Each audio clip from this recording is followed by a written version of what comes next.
It's interesting what I do for a living.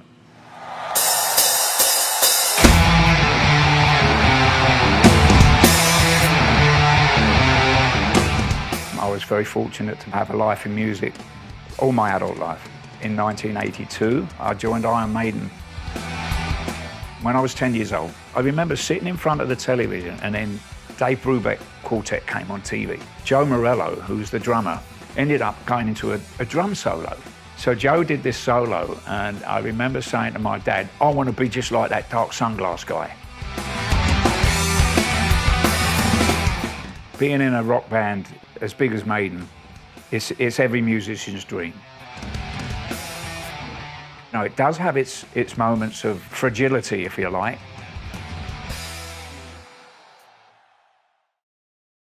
It's Nicko with you here, boys and girls. I do have just a very, very personal message for everybody. I wasn't well earlier this year, as some of you have quite rightly noticed. It was about probably 8:15. I had a sleep, woke up about 8:45. And as I got turned over, my arm wasn't moving, and I thought, what's going on? And I pulled my hand up. I could feel, I had sensation in my hand. And I thought, well, where's the pins and needles? Why, it's gone to sleep. And I started to do this. And I let my hand go, and it just dropped. And I thought, uh-oh. My name is Dr. Swerdloff, and I was doing stroke call that day, which means there are multiple strokes that come in throughout the day. The patient, when he came out, wasn't able to move his right arm. Now, I remember very well because I didn't know Nicko before, but he's something about him. I said to him, and I'll never forget it because it was amazing. I said, are you a drummer? He says, I am. And who knew? So this is a very significant deficit for this person. Makes a living drumming, has to use both hands. And what he came in with was inability to move that right arm. It was just flaccid, and it was fluctuating.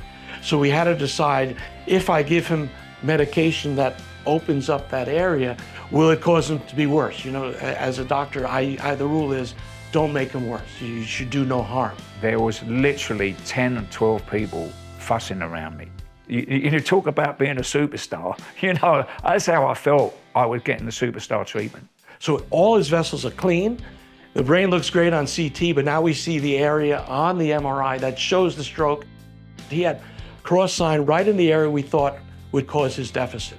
And we felt that it was safe to give him the intravenous clot buster. And we gave him the intravenous clot buster, and this person was not moving his arm. And an hour later, he was moving his arm again. I did honestly think that was it.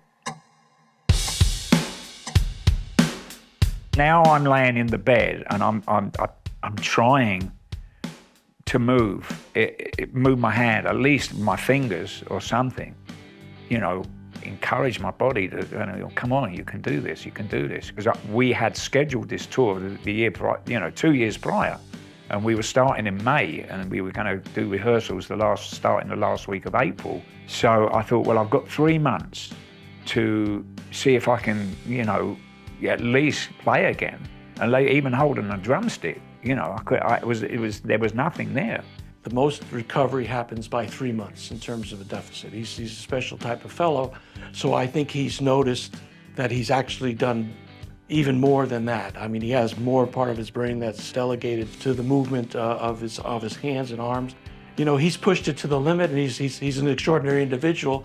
He's done remarkably, put it this way. I mean, to think that he's back drumming at the world-class level that he is for us very nice. I mean, that's just exciting. When I first met Nicko, I evaluated him and found that he had weakness in his right side, his right arm, his hands particularly. He had coordination problems and some sensory deficits.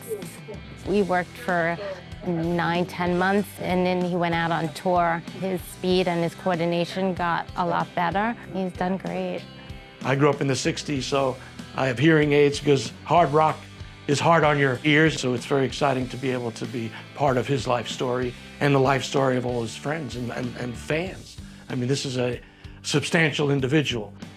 If I hadn't had such a great support team behind me, that's really key to stroke recovery, is how you have your support, whether it's from your medical professionals or your professional people that you work with. And even if you don't work with somebody, your family, you know, that's very important. And everybody from Boca Regional, I have to just say how amazing everybody was. I mean, that wasn't because they knew who I was, or, you know, they felt like that. This is what happens to everybody that goes through that door that's had a stroke. You know, I think without them, I don't think I'd be where I am in my recovery.